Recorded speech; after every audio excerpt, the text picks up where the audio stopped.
Michael Boyle's StrengthCoach.com presents the Strength Coach Podcast, brought to you by Perform Better, the experts in functional training and rehabilitation. PerformBetter.com. All right, hey everybody, welcome to episode 306 of the Strength Coach Podcast, the official podcast of Michael Boyle's StrengthCoach.com, the world's best source for strength and conditioning information, brought to you by Perform Better, the experts in functional training and rehabilitation. PerformBetter.com. I'm your host, Anthony Renner. The show notes are located on my site, ContinueFit.com. You can also go to StrengthCoachPodcast.com. It'll take you there. All right, today for the StrengthCoach.com and MBSC.TV Coach's Corner, spoke to Coach Boyle about trap bar jumps. We talked about the what, how, the why of what he is doing and why he loves them so much. He's just posted a video recently, and I just wanted to kind of go over all of that stuff for the people that really haven't been up to date with some of the stuff that he's doing. We also spoke about something they're trying out in MBSC, and that is Sled Bounds. Posted a video for the Coaches Minute segment on Instagram and on TrainCoach.com, so I wanted to ask him about that.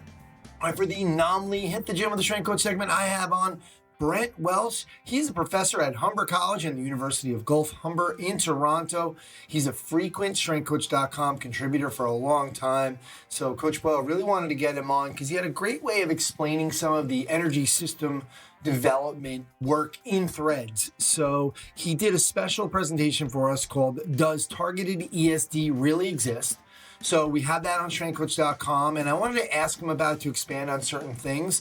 Obviously, always a topic we can revisit because it's so confusing. We spoke about what ATP is and what are the three methods. All pathways are contributing, but one is dominating.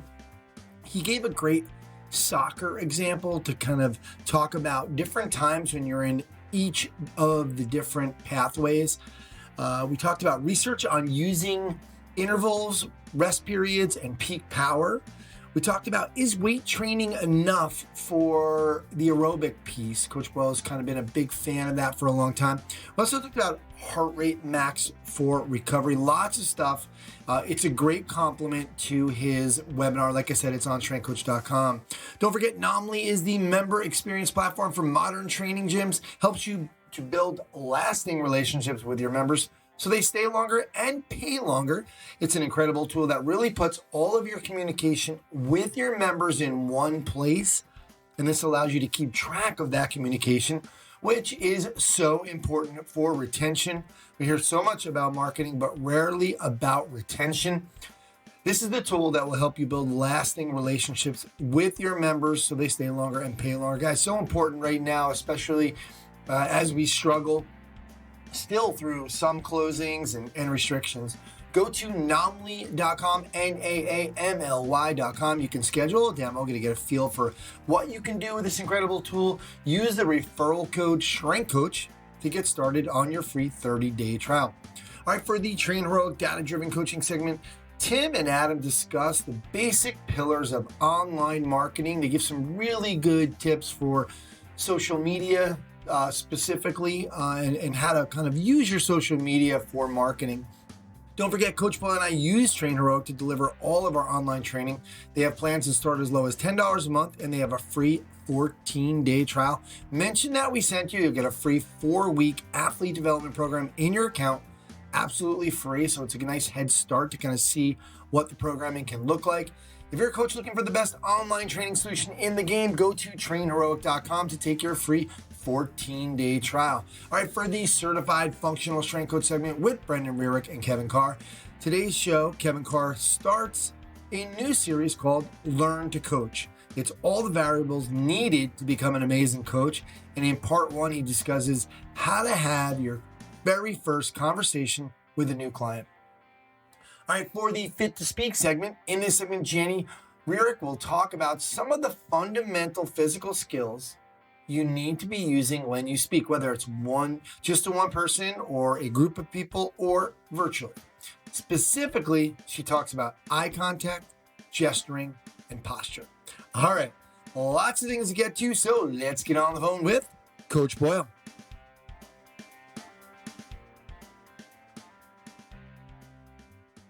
All right, now it's time for the StrengthCoach.com and MBSC.TV recently relaunched.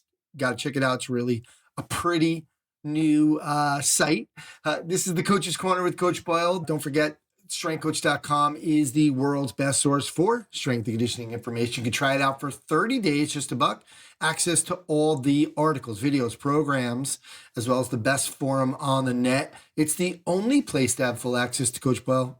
He's on every day. So last time we were kind of promoting MBSC. We're going to promote both of them always. We're always going to talk about both of them. But this is the StrengthCoach.com Coach's Corner. So, Coach, how you doing? I'm doing great, Ann. How are you? All right, hanging in there. Got some kind of not a step back because you actually been posting about these two things. But, you always said this. Coach Parker used to say, Mike, maybe you said it 1,000 times, but you never said it to this group. So wanted to revisit what you guys were talking about. You just posted, you're a big fan of trap bar jumps as an Olympic lift alternative. And you said, for a number of reasons, but it might not be, might not be good candidates for the Olympic lift. So people who aren't good candidates for the Olympic lifts, you love to use them. And so let's just talk about, as an Olympic lift alternative, like, what do you mean by that? Like, which Olympic lifts do you mean? And then who are the people or the athletes that you're not going to use these, the Olympic lifts with? So I guess an Olympic lift alternative, I'm really talking about probably a hang clean alternative or a hang snatch alternative, because those are really the only two Olympic lifts that we do. So that's a really good question, because somebody who doesn't understand our system might get even more confused by that. But, for us, we hang clean, we hang snatch, we dumbbell snatch. That's probably the extent of our Olympic repertoire. And I would think that trap bar jumps would replace just about any or all of those. And as far as who, for me, it started out mostly with our sort of NHL, AHL guys in the summer, because we'd get guys who would come in and might be there for relatively short periods of time. Let's just say, 8 weeks. And if they weren't proficient Olympic lifters or they were coming in with some sort of pre-existing injury condition, this became a really quick alternative. But what happened is it really quickly turned into, I think everybody should just be doing this, because with some guys, we had some guys who were like okay at the clean, and I'd look and think, they really getting what I wanted to get out of that. We had very few like, Jack Eichels who'd clean 300 in high school and were really good at it, and you didn't have to worry about it. And even with Jack, as he had started to have some injury problems, I found it was a nice alternative for him too. So it became a really good alternative just in our pro athlete group, period. Mike, this is kind of off topic, but it's not. Like, with somebody like Jack Eichel, he is obviously, you've been training him forever.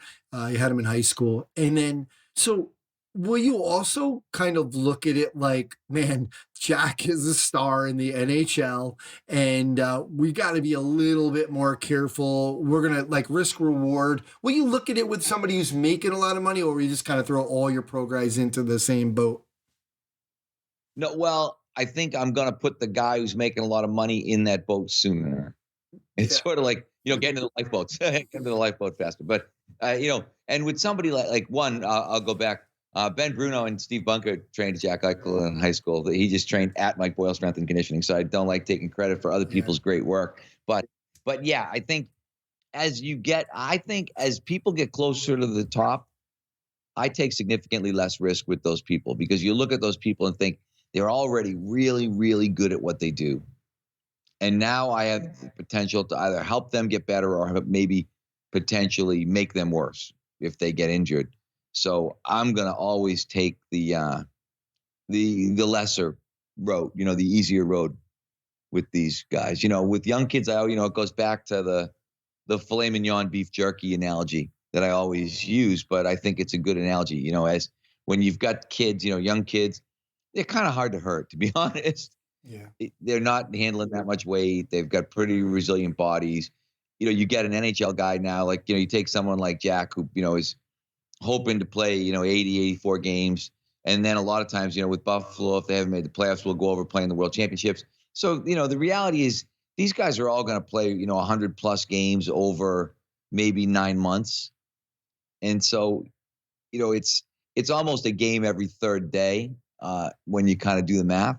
So I think you have to be more conservative in those situations. Yeah. One thing that's going to be interesting too is the guys have obviously a lot less travel this year with, kind of staying in the divisions.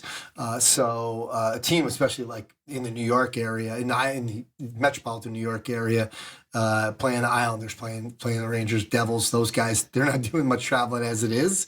And then they're not traveling very far. So it's definitely got to take its toll from a positive perspective this year on the guys. So I don't know, because they're playing a lot more games condensed in. So I think maybe the fact that they're not traveling as much is being offset. I guess, you could look at like your teams. It's a real exception because you've got 3 teams in a really tight geographical area. But I think for just about everybody else, whatever they might be kind of saving, in travel mileage per se, and I don't mean that by distance traveled, I mean miles put on the body, is probably being offset by the fact that I think the schedule now is calling for 3 to 4 games a week right through the rest of the season as they try to compress this schedule and get get all the games in they need. So with the COVID breaks too, it's going to be interesting because they have to, kind of put those on the back end. So the guys are getting a week off now sometimes, and then they gotta, once April comes, they're going to be getting. Yeah, well, I think they may end up where they have to do some sort of, win per game thing for the playoffs, because I don't see them being able to make these games up either, because the schedule is packed as it is, and then they're into playoffs, and I don't think they can push the playoffs back, because my assumption is there's a TV deal in place now that says the playoffs are going to start on date X. So it'll be interesting to see what happens, particularly.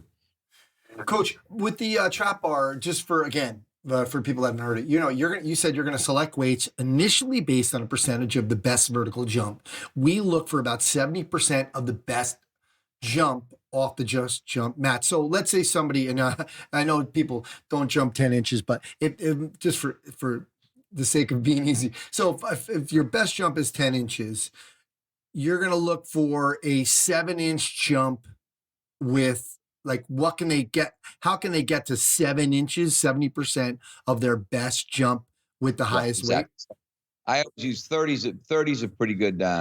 Easy if they have a 30-inch vertical, need to be 21. I mean, that's a pretty good analogy that people can understand and make sense. So the load needs to be light enough for them to be explosive. I think that's what it really comes down to. And all we did was we took Cam Joss's formula, which really is, I think, JB Marin's formula for resisted sprinting. And what they saw with resisted sprinting was that the highest power outputs came, and remember we talked about this, at loads that produced a time like 1.5 times your sprint time. And when you figure that out, that's 66%. When you do the math the other direction. So I just took that same number, 66%, and applied it to vertical jump, except because I'm dealing with athletes, let's make the numbers easier. It's a lot easier to multiply, 7 times something than 0.66 times something. So we went with 7. Okay. Mike, what are the pitfalls here that we're looking for? I know you said it's the shit test, but what am I worried about? What's the risk here with these that you've kind of said, whoa, this looks horrible, or what are we worried about? The risk is really jarring the system, because again, what we saw in the past with some of whatever, in jump squat speed, deadlifts, some of the things that people were doing, was that people were using percentages of 1 RM. And, they were saying stuff like, 50%. And suddenly you had somebody trying to jump with 225. And if you've ever watched someone try to jump with 225, it takes a pretty special guy to do something. And it's not the jump, it's the landing. That's the thing that you have to worry about. So sometimes you'll see people that can actually get, accelerate the bar, get it moving the right way. And it's then, the coming back to earth part that's difficult. And that's what I mean, the shit test, the eye test, whatever you want to call it. And that's why I took the video of Connor, because I happened to look up and I was thinking he was using 95 because it was so smooth and easy. And then I realized, I looked, I'm like, shit, he's got 45s on there. And I actually made him, that was an extra set. I said, "Do you have another set?" He's like, "No, I'm not, I'm done." He said, "But I'll do another one if you want," because he knew I wanted to get it on video. And so he did an extra set for me. And it is that ability. Like if you look at it and it looks smooth, then you know that it's good and it's safe. And some people may say that's an oversimplification, and fine, if that's the way they want to look at it, that's okay with me. But you know me, like I said, I will always be accused of being too careful, and I will gladly take that criticism. Yeah, absolutely. Coach, you've been playing around. We just posted a video, I think it was this morning, playing around with Sled Bounds, gotten a lot of interest from a lot of the coaches. First of all, it's really not a bound, is it? Because you're not going diagonally, are you? No, a bound is just alternating feet. So a lateral bound. There you go. Yep. Right. So technically, yes, it is a bound, and it is a right to left action. So I would say that, that it is a sled bound. And I like it better than trying to get people to bound, because you're kind of braced off that sled. So it's, it's just one of those things. I really like it. There's a lot that I like about it in terms of being able to work on that kind of specific power idea. And I think that's, for us, I feel like that's kind of the direction that we're going, particularly from a speed development standpoint, is like trap bar jump, finding things, explosive things that we can do safely. And when I find something that's explosive that I can do safely, that tends to be something that I really like. Okay, so let's go. Are we going to kind of do the same? You just talked about the Cam Josh, JB Marin idea. Is it going to be with that kind of a weight as well? I think you could. I think this is much more. So if you look, and again, this is where kind of the eye test thing comes in, because if you watch, and I think Kayla was third. No, she's actually second. I was just looking at the video myself. But if you look at Kayla, trainer, we had a 25 on the sled, and that was too much weight. Like if we took the 25 off, she would have looked just like the guys looked. And that's that, eye test, whatever, that you want to kind of pass. And you probably could, we've been doing it with sled sprinting. We've been doing exactly what Cam had said, because that's what it was designed for. We probably could do the same thing here. But what I worry about is if we start timing people, we might lose some of the intent, because the intent is to get that bound action, that kind of hang time is what I tell them. I want them to strive for, is that sort of moment in flight. And it'll be interesting. We have, like I said, because we're playing initially, I'm glad we started as light as we did, because as I said, with my high school group, I just had the unweighted sled because I looked at Kayla's and I said, 25 was even a little bit more than I wanted it to be. And, whereas Chris, the kid that was third, who's really, really fast, really explosive, he's a baseball player, Chris Sharp, he was really, really good. Like he was pretty close to perfect. So I do think that that's a little bit more of a visual than maybe the trap bar. Coach, let's bring up, speaking of visuals, and the first guy there was a little bit of a drag, because, I did notice it right away. And then a couple people mentioned it. And so you talk a lot about, the shit test in there. And I'm not saying it looked like shit, but, a lot of people did notice it and the other two weren't doing it. So obviously the question came up. He was kind of dragging that foot. Talk to us about what your feelings on that drag. Well, it was funny. I don't know if you read the comments, but I said that to somebody. It's the classic, picking the fly shit out of the pepper scenario, in terms of that's not like, I noticed it too, but I'm cueing him to push as hard as he can. And if I start telling him to worry about what his toe's doing, I don't think that really contributes positively to the outcome that I'm looking for. So that's something I wouldn't particularly worry about it. And it's funny because if you go back and look at some of the Alta stuff, that discussion comes up with sprinters sometimes. There's some guys that, they talk about our toe draggers.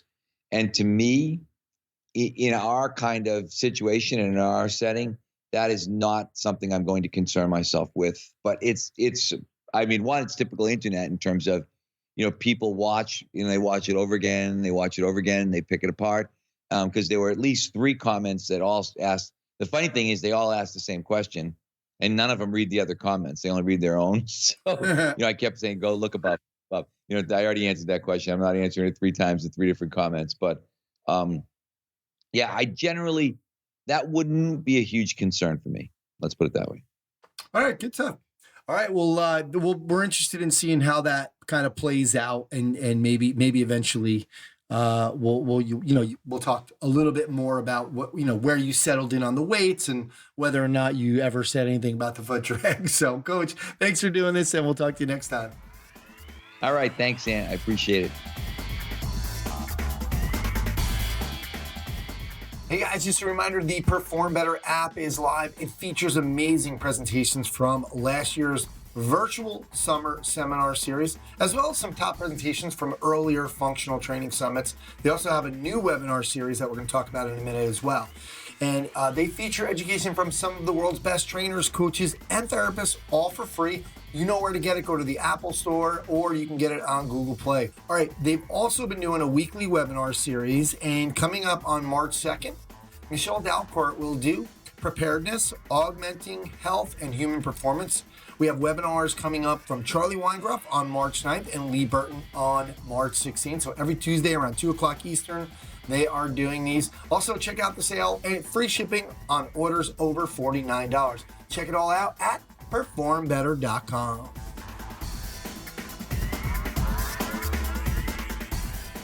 Welcome to the Certified Functional Strength Coach segment. My name is Kevin Carr, and today we're going to start a new series called Learn to Coach, where we discuss all of the variables that go into becoming an amazing strength coach and personal trainer. In this series, we'll cover everything from communication to progressions and regressions, and even exercise selection.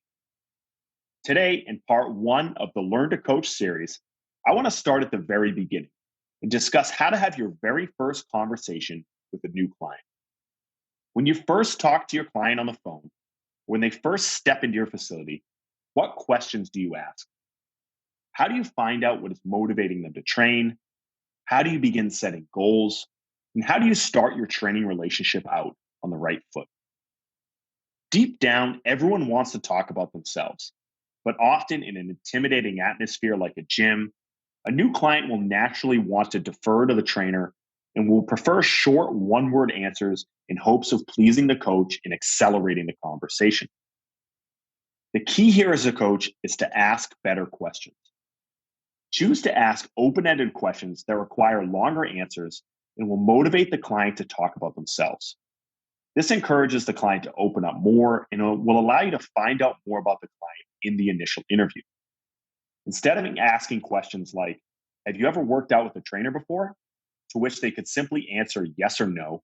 Instead, ask them, what are some of your past experiences with exercise? It's likely that their answer will provide you with more information that will help you understand them better and will allow you to ask more thoughtful follow-up questions that lead to a free-flowing conversation. My go-to intake questions with a new training or rehab client are usually something like this. Tell me about how you feel today. Ultimately, what is your ideal outcome from this training experience? Where would you like to be 6 months from now? Or what activities can you not do now that you would like to get back to? What things have you done in the past that have been helpful in dealing with your pain? What activities have you found increase your pain? What activities and exercises do you enjoy doing the most? What exercises do you dislike or don't feel confident about? Tell me about your weekly physical activity and exercise routine. Be sure that when your client is answering, that you're listening intently and seeking to understand and not just simply waiting to reply. Often as coaches, we have good intentions and hope to help the client by telling them all about how we can help them.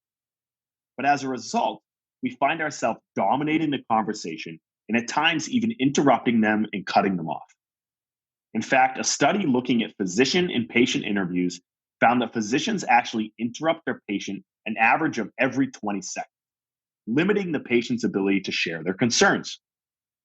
Make a habit of pausing and work on actively listening to your client's responses. Take a moment to pause and write notes and ask follow-up questions that will encourage more conversation. When it comes to interviewing new clients, language matters. Building a good rapport and setting a solid foundation comes back to asking the right questions and ultimately listening to what your client has to say. Thanks for listening to this episode's Learn to Coach series presented by Certified Functional Strength Coach. Head on over to the blog certifiedfsc.com to learn more. Welcome to the Fit to Speak segment. My name is Jenny Rearick, and today we're on the fourth segment of my series on communication as a system. The system of communication is made up of four overarching elements. Those include, in order, first, a communication assessment.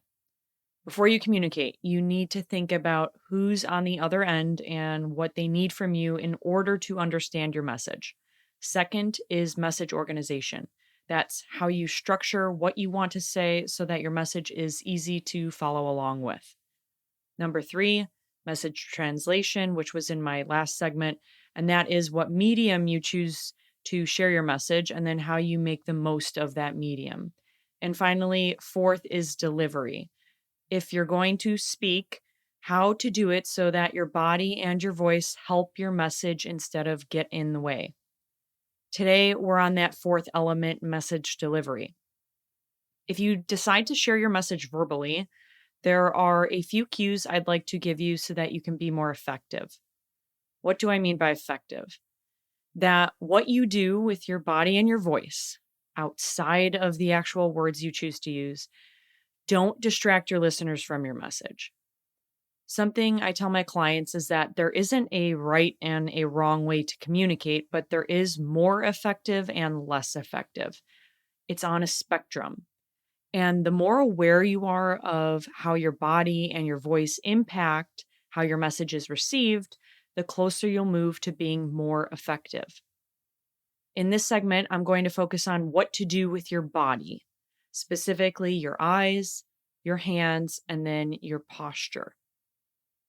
What should you do with your eyes when you speak? You should make direct eye contact, whether you're speaking to one person or to a group of people. If you're speaking to one person, you should spend the majority of your time looking at that person, both while you speak and while you listen. I say majority because you don't want to stare at them the entire time. It's not natural. It's creepy. There will be moments when you'll instinctively break eye contact, and that's okay. Let it happen. When you're speaking to a group of people, you should make eye contact with individuals, one at a time, in that group of people. I tell my clients they should feel like they're having one-on-one conversations in a group setting.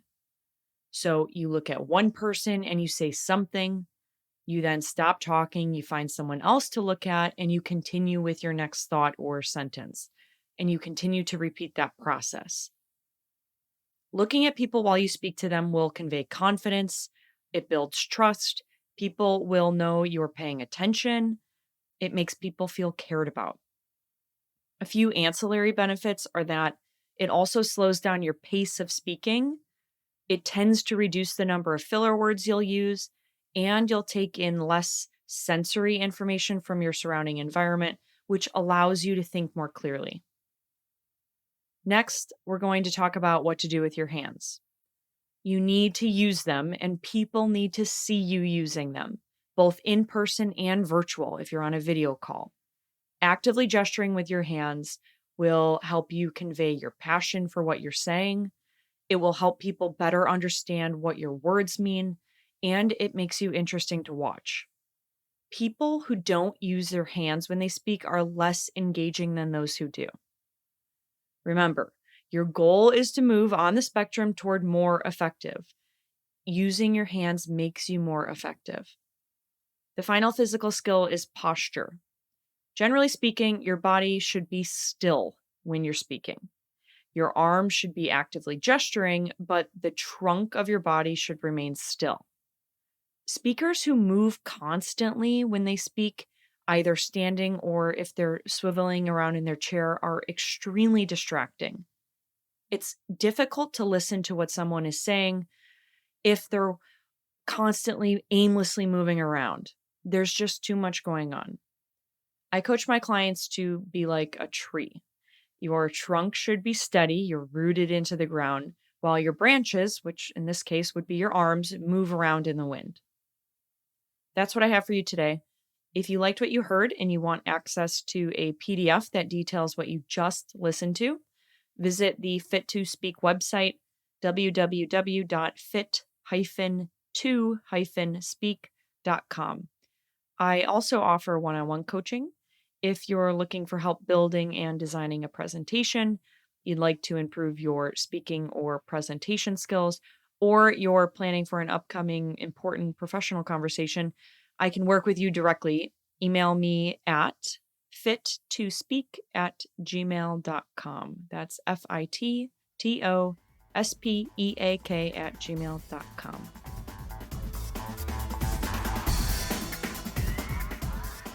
Hey, this is Adam. This is Tim. Welcome back to the Train Hook Data-Driven Coaching segment. Oh, yeah. Tim and I are going to break into a new topic, go a little deeper on marketing here.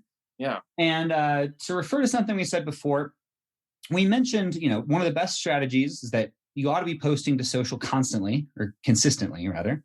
Yeah. And that, the best types of engagement are the shares and saves. Bingo. Yeah. But I think that one thing that expectation can create is that like every post every time you post, it's got to be gold. It's got to melt people's minds. And I actually think that misses the point. Yeah. I mean, if we're being real with ourselves, not every idea you have is going to be earth shattering, right? You're not going to get 10,000 saves or shares or even likes on every single post you have. So the question becomes, I do have a certain expertise. I'm an expert in something, right? You're selling something. People are finding value in the products you're pushing. But maybe not every single thought I have is a value add, right? It's not something that people are going to look back on and say, okay, these are exercise tips. I'm going to use these the next time I'm in the gym, or this is a food recipe, right? That's low calorie. I'm going to save this to make for dinner the other night. Not every post is going to be like that. So the question then becomes, do I continue to post if my posts aren't going to have value? Or where do I go if I say don't have an idea that I think is not going to add a ton of value? And I think this all goes back to the idea of creating certain content pillars, we call, which is that sounds more complicated than it is. And there's essentially subjects, right? You have training tips. If you're selling online training, you have lifestyle posts, and maybe you have, my dogs. I love the dogs. And those are things that people can relate to. They see what we call the through line, right? That's what connects your training tips, your advice, your value add to you as an actual person. It allows people to see through kind of the guise of you just being being your product. You're an actual person. That makes it easier for people to be inspired by you, to aspire to be you, things like that. So I think there's other directions you can go that necessarily aren't, man, I need someone to save this thing 10,000 times for it to be worthwhile. Yeah. So I think you're right on that. There are definitely posts that are really novel thoughts, right? Or at least to the person consuming them. The truth is a lot of stuff in the fitness realm is just recycled, repurposed. Yeah. But if the person seeing it has never thought of it that way, then you just blew their mind, even if it wasn't even your idea. Totally. And we see a lot of that too, right? So there's that. There's the stuff that's truly useful in and of that moment. And then there are the other things that, like you said, they're more about building the brand and letting the person identify with you and your ethos. Yeah. Than they are about creating like instant value. Yeah. Right. Totally. And that's just another part of marketing, is building identity. Yeah. And like you said, I think one way to do that is to show a bit of the lifestyle, because I mean, in truth, like I think a lot of people who consume training content, there are people who just want the tips and tricks. Yes. There's a lot of people, especially people who train as a lifestyle, who consume the lifestyle as much as anything else. Yeah, I agree. And there's a couple rules here. I don't want to call them rules, but maybe guidelines. And this is kind of my personal belief and what I've seen from helping a lot of these coaches grow their online businesses, training businesses, is people are going to do business with you because they trust you. And that trust is built through authenticity, right? You have to be authentic to who you are, to your selling story, right? To the journey you've had in the past, because most likely where people are purchasing a product from you because they're on their own journey, but they identify that with a place you've been, or they see you now and they say, "Ooh, man, I really want to get there." But you have to be authentic. You can't give them a line, and you have to build trust. If you're not doing those things, there's a disconnect, and people aren't going to connect. They're not going to create that through line from the training to who you are as a person. And that's invaluable when you're selling a product, especially online when people can't talk to you one-on-one. Yeah, if I think about people who are influencers, it's almost like you can create a three-dimensional story about who that person is and what they stand for. And you could put it in like bullets. Ooh, yeah. It's like the Netflix categories that, below the thing, that 3 little words that describe the thing. Yeah. It's kind of like that because I can look at people who you might admire, like, oh, that guy is influential because, he's all about discipline. He was special forces, right? There's these things that people glom onto and they form a story and that like a cohesive whole from like little bits. Right. And I think understanding your own values, not only as a coach, as a business, but as a human being, as a person, if you can make those things relatable and people see those and maybe even want to make an adjustment in their own life to take in those values or take on those values, if you take that value-driven approach, that's really, really powerful. And that's something that people lean into and say, man, this person may be showing a little bit of vulnerability. I love their values. I love where they're going. Really, really easy to identify with that. So lean into your values, create trust, be authentic, and not every post you put out has to be saved or shared 20,000 times. Hey, that's going to do it for us today. Go to trainheroic.com, start your 14-day free trial. Be sure to check out our pricing in there, starting as low as $9.99 to suit any kind of coach.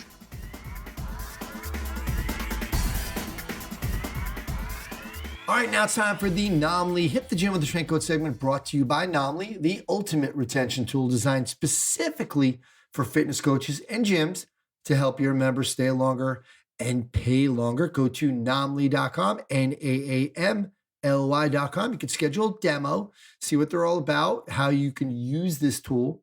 And if you use the referral code SHRINKCOACH to get started on a free 30-day trial. Okay, today we have Professor Brent Welsh. He's a professor at Humber College and the University of Guelph-Humber in Toronto, Ontario. He's been there since 2004. He teaches courses in program design and applied nutrition, and he is a very active member of strengthcoach.com. And what happened was there was a really kind of confusing thread, and Coach Boyle really appreciated some of the things that Brett was talking about and how he explained it. So wanted to get him on. And then Brent actually did a specific presentation that we're going to let everybody see that. We're going to have that on the site, and it'll be public so you can see it on his YouTube as well. And it was called "Does Targeted ESD Really Exist?" So first of all, Brent, thanks for doing this. Oh, you're welcome. Happy to be here, Anthony. Thanks. All right. Well, okay. We talked a little earlier. I was telling you, when we had this original kind of email, Coach Boyle, Brendon, Kevin, you and myself, Coach Boyle was like, "Hey, let's get Brent on to kind of really, go over this stuff again." Obviously, this is always something we can always revisit because there's so much science behind it that it can be tough to remember, especially for somebody like me. And I was like, sorry I made you do this, but I was like, well, can we get Brent to do a video on, like a kind of a mini presentation on really what those threads entailed and kind of just sum up. And this is what came about. I think he did a great job. We were talking earlier about just, it's hard with, the balance of the science. And then there's somebody like me who's just like, "Hey, Brent, I don't care about that. Just tell me what to do because I trust you." So you did a really good job. There's some great examples in there. So let's just start out with kind of a little bit in the format that you did it in on the presentation. And that is like what ATP is and what are those 3 methods. So just, and you could just kind of interject whatever else you feel like we need as a good overview here as well. Yeah, sure. So, ATP is really just the energy currency, or the way the energy is, the type of energy needed in the muscle cells for contraction. So if you're going to need more rapid contractions, you're going to need more ATP produced. If you need more powerful, explosive contractions, you need more ATP produced in the cells. We don't store a lot of it, so it's kind of like an on-demand system. When you need it, you're going to make it. And it just so happens we have 3 different methods to regenerate or make ATP in muscle cells. So we have the aerobic method. So we're going to be using oxygen. There's going to be plenty of oxygen available to the cells, and we'll produce ATP that way. The downside, there's a lot of steps there. So it takes quite a bit of time in order to generate ATP. So we generate the energy at a fairly slow rate via those aerobic pathways compared to the other 2 methods. We've got the 2 anaerobic methods, anaerobic meaning without oxygen. So we do not need a sufficient amount of oxygen in the cells to use these particular pathways. And we have 2. So we have what's called phosphagen system, often referred to as the alactic system. And that's our most explosive, quickest way of generating ATP in a cell. So that can support the highest of intensity contractions. Then we have glycolysis, which is known as the lactic method because it does result in lactic acid. And that's a fairly quick method of providing energy as well. So it can support high intensity activities as well. The difference though, like the aerobic system will never tire. You can provide energy with the aerobic pathways indefinitely. Our ability to sustain outputs with those anaerobic pathways, the ones that produce energy at a much faster rate and therefore can support high intensity work, they're limited. So the alactic system, the phosphagen one, our fastest way of producing energy for muscle contraction, it's only good for about 10 seconds. And then once we get into glycolysis, 10 seconds in, 15 seconds in, we're very heavy into that pathway, but it results in acidic conditions in the cell. And therefore our ability to sustain output with that method is limited also.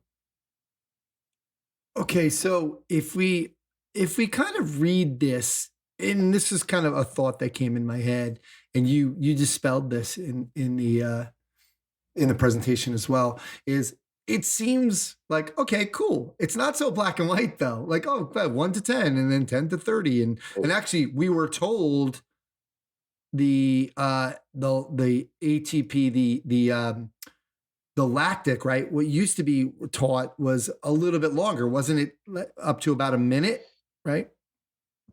Yeah. So I think the big disconnect is we're often taught that there's a linear transition between these. So your first 10 seconds of exercise, you'll be with the alactic method. And then from about 30 seconds to 2 minutes, you'll be with glycolysis or the lactic method. And then you'll become aerobic after that. And what is was clear to a lot of people is there's some time frame gaps there. From 0 to 10 seconds is the alactic method or phosphagen, and then 30 seconds is glycolysis. So what's happening in that 20-second gap, right? So what we realize is a lot of the time frames are shifted down, and like you said, there's a huge amount of overlap here. When you need more energy provided in the cell available for muscle contraction. So if I was to get up and sprint right now, there's an instant need for more ATP to be produced in the cell. And all of these pathways are going to try to produce the ATP required to power these contractions.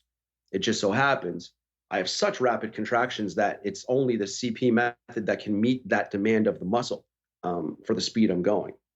But then that one depletes and I have to, rely upon glycolysis, a little bit slower production, et cetera. So one thing that confuses me is with the aerobic system, you say like almost like we don't run out of it.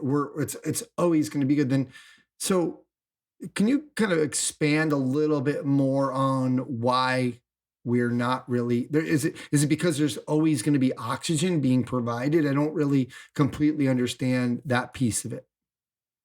Yeah. So each method has a potential limiter. And so let's go to the 2 ones that we know have a definitive limiter, which is that alactic or phosphagen method. You can rely upon that until you deplete the muscle of creatine phosphate. And that happens in about 10 seconds of high intensity work. So that one's kind of off the table to rely upon. As I mentioned, when you start to use glycolysis, you become very acidic in the cell. And that pH disruption in the cell literally shuts down the glycolytic pathway itself. Like those steps do not work well. So that one's kind of off the table. Then when we look at the aerobic method, there's no byproduct. There's no negative byproduct. We produce CO2 as a byproduct, but we breathe it out. So provided there's sufficient oxygen available to the muscle cells, you can run that pathway indefinitely with no detriment. The only thing that will ever limit you then or cause you to start to shift. So let's say I'm going to go for a run and I'm running at 6 miles per hour. As long as my aerobic system is powerful enough, it can produce ATP at a fast enough rate to support the rate of muscle contraction to propel me at 6 miles per hour, I'm fine. But then if I start to speed up and I go to 7 miles per hour, now I start to think, or I start to see maybe my aerobic system isn't that strong. I can't produce ATP fast enough to support running at 7 miles per hour. Now I start to call into play some of those anaerobic methods that can produce the energy a little faster for me. And then, of course, I do risk getting shut down over time for the limitations I talked about earlier. So it's kind of really about the rate of ATP that is demanded by the muscles and the rate that can be supplied by the 3 particular pathways.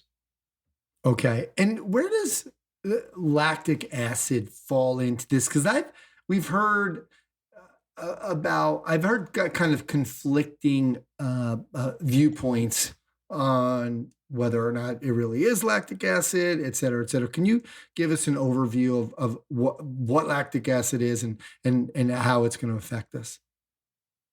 Right. So one of the 3 pathways is known as glycolysis, and that literally just means the breakdown of glucose or glycogen to get energy. It's 10 steps.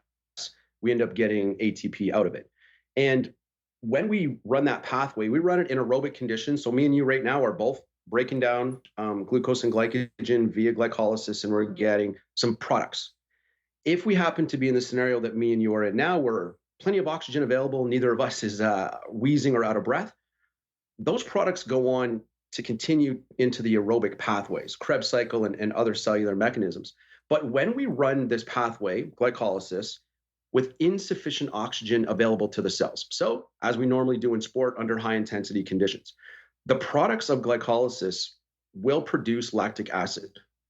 Now, lactic acid in and of itself, as soon as it is created, it is actually shifted into lactate. And that's why you hear the terms almost used interchangeably. So neither lactic acid or lactate cause fatigue. The problem is they're associated with acidic conditions in the cell. So the more acidic a cell becomes, the more likely fatigue is going to set in. As I mentioned earlier, acidic conditions shut down glycolysis. The pathway itself also interferes with muscle contraction. So to summarize it, the more you use glycolysis in a high intensity scenario, the more acidic the cell will become, the more likely you will run into fatigue. It also just happens to correlate with higher levels of lactate. So I like to look at lactate as kind of a proxy, like it represents how acidic the cell actually is, even though it itself is not causing fatigue. So I can do a blood lactate measure, see how much lactate, and get a good idea that, wow, your cell must be very acidic as well, because you're only producing lactate from using glycolysis in anaerobic conditions and subsequently creating free hydrogen ions or acidic conditions in the cell. Okay, excellent. So let's move on to some training. And, like, I love this example. You're talking about, look, all pathways are contributing at all times, but one is dominating. And I love the soccer example you give, and I'll just review it and then I'll have you kind of go over it. But, like you said, look, you got an offensive zone sprint, and then they lose the ball and they're going to go back to defense, and that's another sprint. And then they don't have the ball, so they're waiting for a play to develop. Maybe some guys are passing, and then now my team has the ball. I have to move around that opponent. I have to sprint to kind of get open. And now if I don't get a pass to me, now I'm kind of walking back, and now I'm in a different system. And you had shown the different graphs, et cetera. Can you go over this example and why it's important for us as trainers, as coaches, to really understand this? Because when we're deciding how to train our athletes, it's really important. Yeah, so I think it kind of just all comes back to what I mentioned earlier about just how quickly do we need to be supplying ATP to the muscles based on what we're doing or the athlete's doing on the field. So if I have a soccer player and there's a ball 5 to 10 meters away, and that athlete is going to explode and try to get to that ball, that's going to be very, very reliant on the CP or the phosphagen method, right? Our fastest method of making ATP to support those explosive contractions to get to the ball. Now, glycolysis is going to try to help us, and so is the aerobic system. But obviously, the speed at which we can make energy with the CP method is going to be dominant there. Now, the play continues. We have to turn and sprint. In the first 6 seconds or so, we're going to severely deplete our phosphagen system or our alactic system. So now that we're sprinting up and down the field, waiting for a place to develop, we're very heavily into glycolysis now and running the risk of these acidic conditions building in the cell. But then the player stops because the play is kind of away from him or her now, and they're waiting for things to develop instantly. The demand for ATP in the muscle cells drops, and now they can support their requirements with the aerobic pathway while the other ones regenerate. Then a ball comes close, they need to sprint again. They shift very heavily to be dominated by the phosphagen system, and then just fluxing in and out. So all systems are working, just which one is dominating energy production at a particular time based on, the sport scenario that they happen to be in. Okay, so if I'm looking at this now as just really somebody, let's say brand new, let's say, I'm going to say, well, listen, I need to train some sprinting. I need to train maybe some longer sprints, and I need to do some longer slow distance. Soccer is 90 minutes. And when I look at this, can it be that simple? And I know it's not, because we're going to get into about rest, how important rest is in a little bit, but could it be that simple in terms of looking at these things and saying, Lee, I need to train all of these? Because, it seems like we've gone, Coach Boyle included, one way, high intensity intervals. It's all we need. Talk to me about training all of these systems. Yeah, I think in an ideal world, we're training all of them. But one of the things I've leaned towards lately thinking about it is that we do need all of them, of course, developed to a high degree, but I'm not sure that we necessarily are able to target them as much as we once thought we did. So if we're looking at, we need aerobic development. Yeah, we need the ability to run glycolysis in an anaerobic environment. We need to be able to rely upon that phosphagen system. But as I mentioned in the example, the player is using the phosphagen system and then the glycolysis and then the aerobic system and then fluxing in and out. So they're all being utilized, meaning they're also all being stimulated to adapt. So I do think there is an area where you could say, I'm going to target the aerobic system for this, and I want to target alactic for this and phosphagen for this. But I think at the end of the day, it might be a little more beneficial to change our viewpoint and say, we're just conditioning the athlete for the needs that they have on the field and trying to get away from the mechanisms at which we're getting there. Okay, so let's kind of unpack that a little bit more then, because that feels like, if I'm looking at the needs of the athlete, then, I can really look at what they're doing on the field and just say, this is what I need to. And obviously, we have to go, there is no general answer here, because I have to go by what that sport demands, because hockey, basketball, football, soccer, they're all completely different. We can't throw them and just say interval training is the way to go. Yeah, I would agree with that. I think if we look at soccer, for example, classically we hear it's an alactic or aerobic sport. There's not a lot of this glycolytic work. If you think that glycolysis really doesn't kick in until 30 seconds of uninterrupted sprinting. But if we realize that the way the play develops, you're very likely to get into anaerobic glycolysis and the need to produce a lot of energy, ATP, in an acidic condition. So you can justify, I think, training almost any system and justify saying, I'm going to do more aerobic work to get my athlete ready. Whereas, Coach Boyle might say, I'm going to do strictly intervals to get my athletes ready. And we're ending up at the same place. But I think you can make a strong case to try to target each system. But I think the waters get really muddy when fatigue sets into play, right? Ideally, in my 10-meter sprint that I used in soccer, every single time my soccer player goes to sprint 10 meters, it will be very reliant on the phosphagen system. But the reality is, it's only good for that first 10-meter sprint. So what happens if after that first 10-meter sprint, they've got to sprint again immediately? Well, that's no longer very heavily alactic. That is going to be now the job of glycolysis. So it can get a little bit confusing in a way if you try to think about it that way. It opens up the door for many ways to train it, right? Which I think is kind of what we see sometimes is people doing more aerobic work and it's working well with their athletes. People doing strictly intervals and it's working well with the athlete. Yeah. You brought up earlier in our conversation before we were recording, the conversation that I had with Coach Boyle and Lauren Goldenberg, right? And they're two different ways, both been successful, both maybe, by accident, those two knuckleheads, right?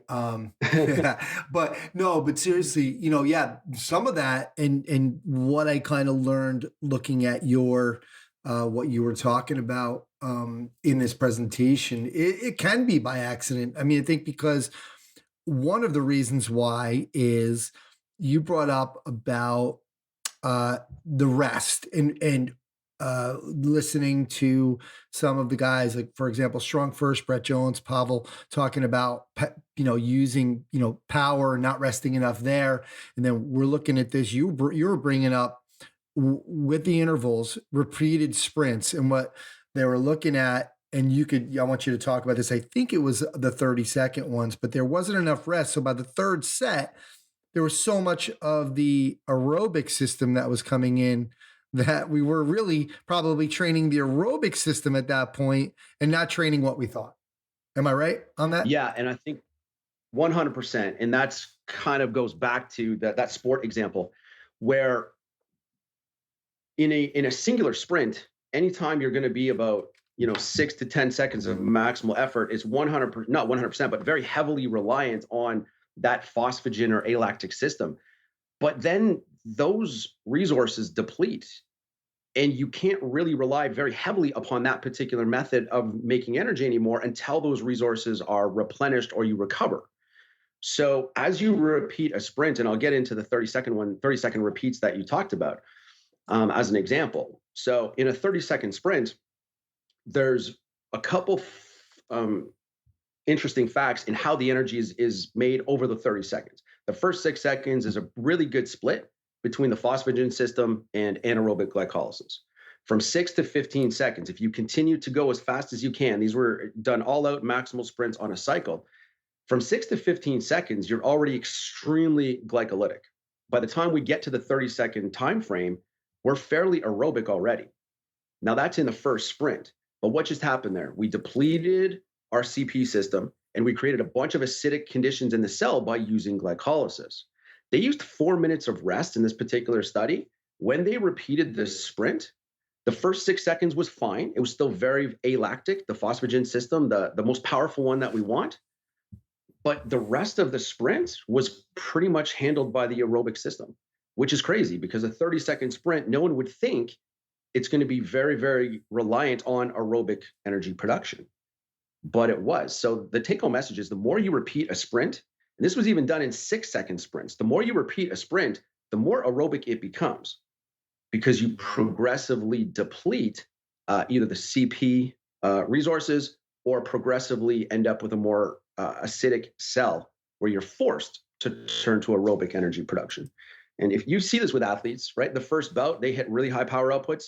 The third, fourth, fifth bout, they're probably not hitting those high power outputs. And that's, one of the reasons is going to be the provision of ATP coming from the aerobic system, which is slower, instead of CP and glycolysis.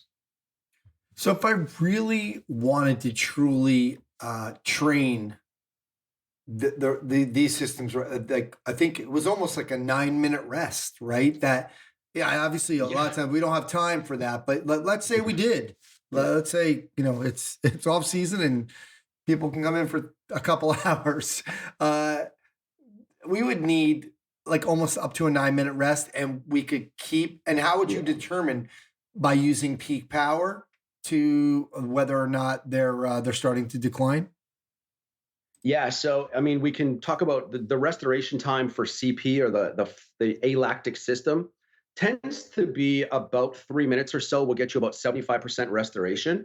And that's probably a reasonable time frame. So if you wanted to train, let's say, your ability to produce the most ATP possible in 6 to 10 seconds, we could do 6 to 10 second maximal sprints with a 3-minute rest interval. And that might logistically fit with our training, knowing that we're getting about 75% restoration. But you brought up the 9 minutes, and that's some of the research behind glycolysis. So when they've done 30-second, I think the study was actually a 45-second maximal cycle, makes the cell extremely acidic. They still saw power decrements 6 minutes after. So it wasn't until 9 minutes after that peak power kind of returned to its highest bout. So theoretically, right, the overload principle and specificity, if I want to train your peak ability to make ATP via glycolysis, I want full recovery of that. So like I said, 6 to 8 minutes, which is not realistic. So back to your suggestion, yeah, I think you just go to how close do they hit their peak power? So if I know my athlete can hit 900 watts in their interval, then I'm going to play around with recovery until they're at least, 90% of that. So they hit 810 watts or something. Because I think if you push someone to 90% of their abilities, that's pretty good overload, right? Stimulus for adaptation. You can peel it back to 80% if that fits your philosophy. But I think, yeah, using peak power output as a metric would be a good way to then eventually tailor recovery and know you're still getting the adaptation we're going after. Okay, so knowing, when I see that decline lower than a certain point, then I'm saying, okay, we're done. Yeah. Now we're still, so what we're going to be saying is we might not be training your peak power output via that pathway. But the other thing that we are training is your ability to produce energy in that acidic condition, which you probably will run into in sport anyways. So it's not useless to say, well, I'm still going to do my 20-second interval with my 1.5 minute rest because that fits the logistics of my training session. You're still getting something. You're still training the cell to be better at producing energy in that acidic environment.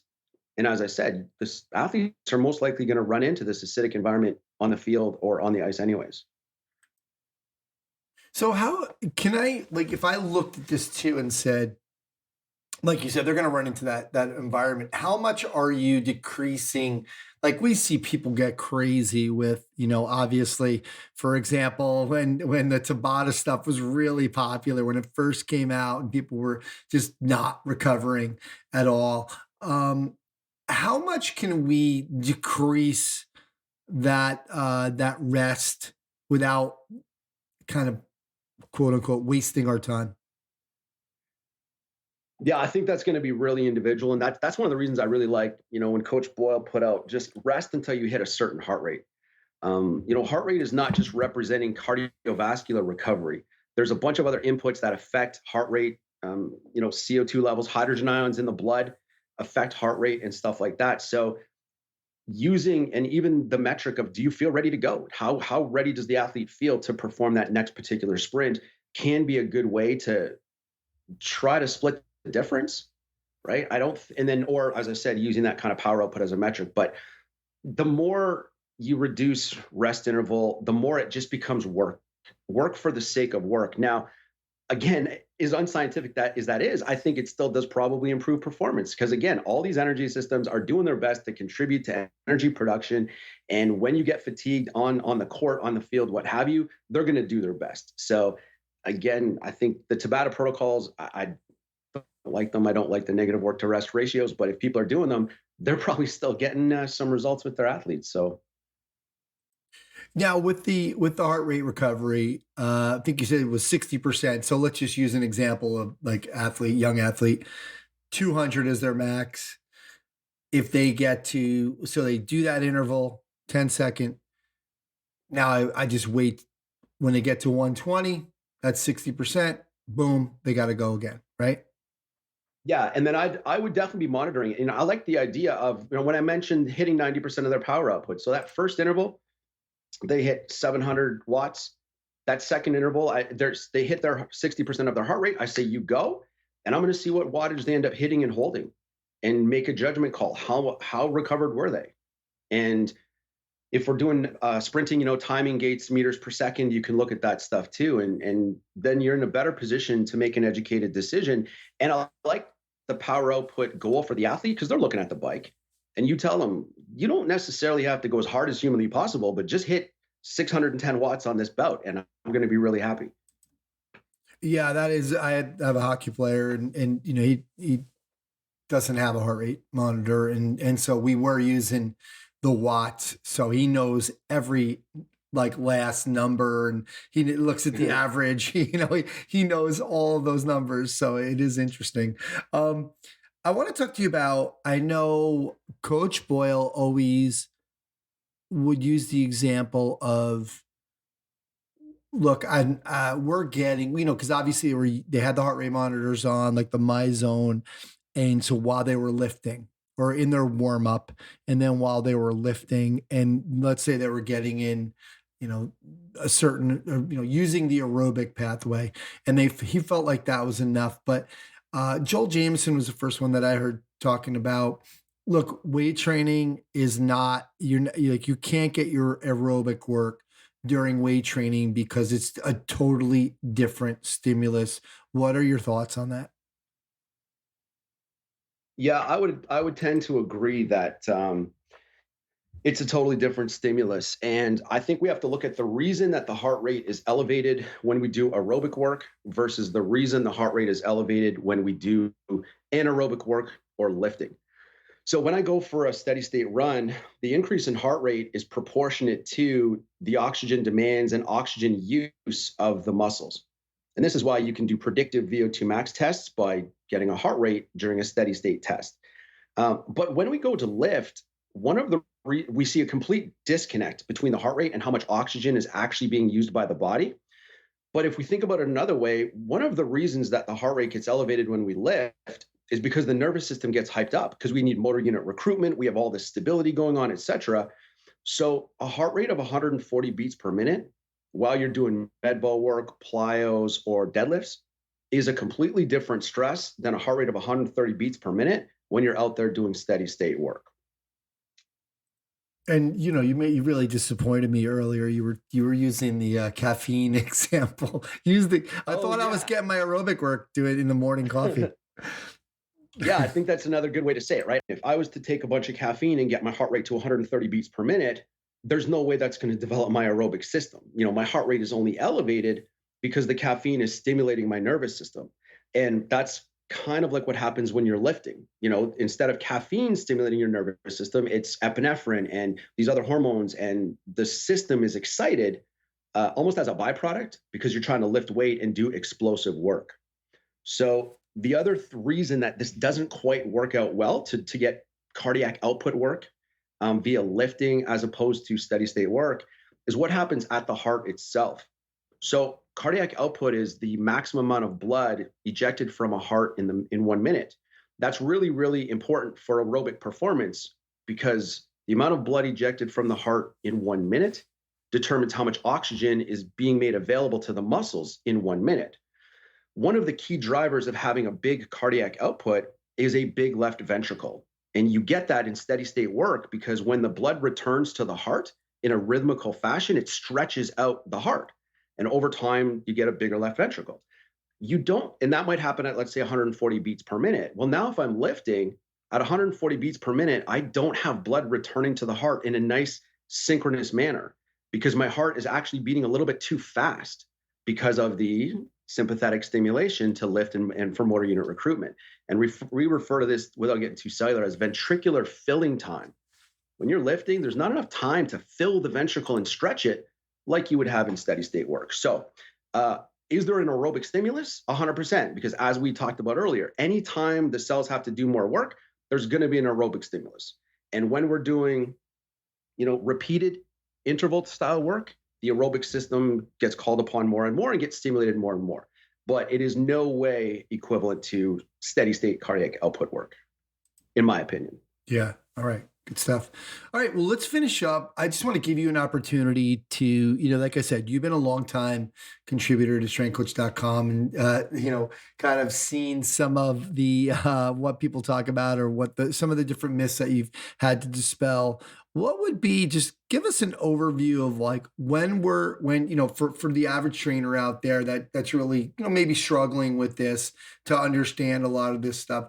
Give us just your overview of what you would say to how to approach the training of with energy system development. I think that the best way to do it would be look at the work to rest requirements of the athlete that you're working in and develop, just progress towards having them to be able to sustain output for X amount of time and recover within X amount of time. And don't get bogged down so much with, are you training alactic? Are you training lactic? Are you training aerobic? That stuff will all take care of itself, right? So when Coach Boyle loves to do intervals, somehow, some way, the aerobic system is being stressed, the anaerobic systems are being stressed, and that's great. When other practitioners advocate a little bit more dedicated aerobic work, we now know why that's probably working as well. So try to think of it as all three systems are doing their best, as opposed to trying to target one particular system. Because as we saw that when you repeat things, I think it's really tough to think you're targeting a particular system. And the other thing, just peel back all the time frames when you think these systems dominate, right? So the CP method or phosphagen, yeah, it's good up to about 10 seconds. By 10 seconds, it's severely depleted. You're already heavily into glycolysis, dominating energy production in high intensity scenarios by 10 seconds or so. Love it. Well, I'll remind everybody, we're going to have a link for Brent's webinar presentation that he did. Does targeted ESD really exist? It's an hour long, lots of great stuff, a great mix between the science and some really good practical examples, very visual too. So it was a great presentation. And obviously, if you have any questions, he's always on strengthcoach.com. So Brent, thanks so much for coming on and doing the presentation, first of all, and then allowing us to kind of ask some questions about it. Oh, you're welcome. My pleasure, Anthony. Thanks for having me on.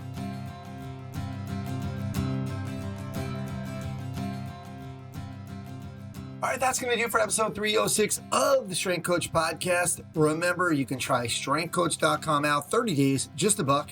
You'll have access to all the articles, videos, and programs, as well as the best forum on the net. It's the only place to have full access to Coach Boyle. He's on every single day. To access that offer, go to strengthcoach.com. Click the Join Now button to get started on your trial. Special thanks to Chris Parry and the folks over at Perform Better. Don't forget the Perform Better app is live. Amazing presentations from the virtual summer seminar series, functional training summits, and the weekly webinar series they're doing now. Check it all out at performbetter.com. Thanks to Coach Boyle and Brent Welsh for sharing their insights and philosophies into the world of strength conditioning, performance enhancement, and energy system development. Thanks to Naamly, helping build relationships through personalized communication so your members stay longer and pay longer. Don't forget, go to their website to check them out. Use the referral code STRENGTHCOACH to get started on a free 30-day trial. That's Naamly, Naamly.com. Thanks to Adam and Tim and Traineroic. Don't forget, Coach Boyle and I both use Traineroic to deliver all of our online training. Head over to Traineroic.com. Start your free 14-day trial. Thanks to Jenny Rearick of Fit to Speak. Check her out at fit-to-speak.com, fit-to-speak.com. Thanks to Kevin Carr and Brendon Rearick. Check them out at Certified FSC. That's Certified Functional Strength Coach, certifiedfsc.com. My name's Anthony Rennie. You can check out the show notes at continuefit.com. That's going to do it for this episode. Thanks for listening, and I'll speak to you next time.